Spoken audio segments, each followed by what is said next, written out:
Right, good morning பிள்ளைகள், கவனிச்சு கொள்ளுங்க.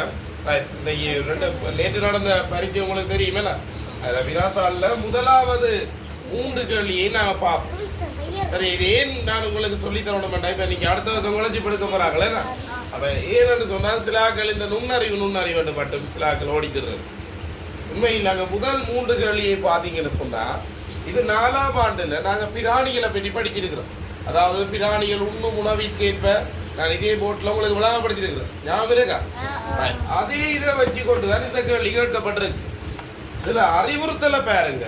மேற்குறித்த உருக்களில் காட்டப்பட்டுள்ள 5 விலங்குகளில் 2 மாத்திரம் பொது இயல்புக்கு ஏற்ப ஒரு கூட்டமாக வேறுபடுத்தணும். 2 மாத்திரம் தான். அப்ப நாங்க 2 விடையை பார்ப்போம். ஏயும் சி, இது தாவர உண்ணி, இது அனைத்து உண்ணி. அப்ப 2க்கும் சரியான கனெக்ஷன் இருக்கா? இல்ல. பிடிய பாருங்க. தாவர உண்ணி, மானும் தாவர உண்ணி, பசுவும் தாவர உண்ணி. ஆகவே எந்த விடை சரி? ஆகவே அதுக்கு சரியான விடை என்ன? 2வது விடையாக இருக்கு. இதுவும் பாத்தீங்கன்னு சொன்னா எங்கட சுற்றாடல் அடிப்படையாக கொண்டுதான் இதுவும் கேட்கப்பட்டிருக்கு. கவனித்துக் கொள்ளுங்க.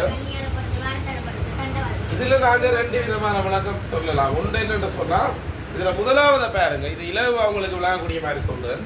பஸ்ல அதிகளவான பேர பயணிகளை ஏற்றி செல்லலாம், கப்பல்லையும் அதிகளவான பயணிகளை ஏற்றி செல்லலாம். சில கப்பல்கள் இருக்கு, லட்சக்கணக்கான பேர் ஏற்றி செல்லக்கூடிய கப்பல்கள் இருக்கு, வீடு எல்லா ஸ்விமிங் பூல் வசதியோட எல்லாம் இருக்கு.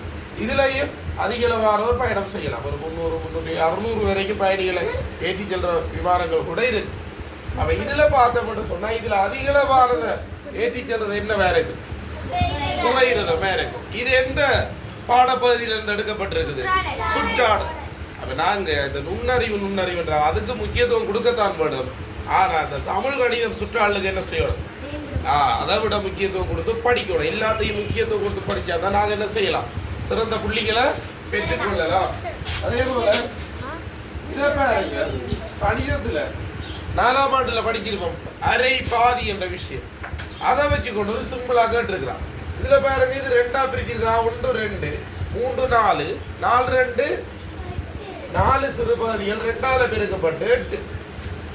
அதே போல 1 2 3 4 5 6 7 8 8 2ஆல பெருக்கி விட்டா 16. அதே போல 1 2 3 4 5 6 7 8 9 10 11 12 2ஆல பெருக்கி விட்டா 24. பட் இது தொடர்பான வீடியோஸ்கள் உங்களுக்கு வரும். இதுல என்ன தெளிவுபடுத்துறோம்னு சொன்னா, நீங்க எல்லா பாடத்துக்கும் முக்கியத்துவம் கொடுத்து படிக்கணும். ரைட்டா சொல்றது? சரி, ஓகே. நாங்க அடுத்த வீடியோஸ்ல உங்களை சந்திப்போம்.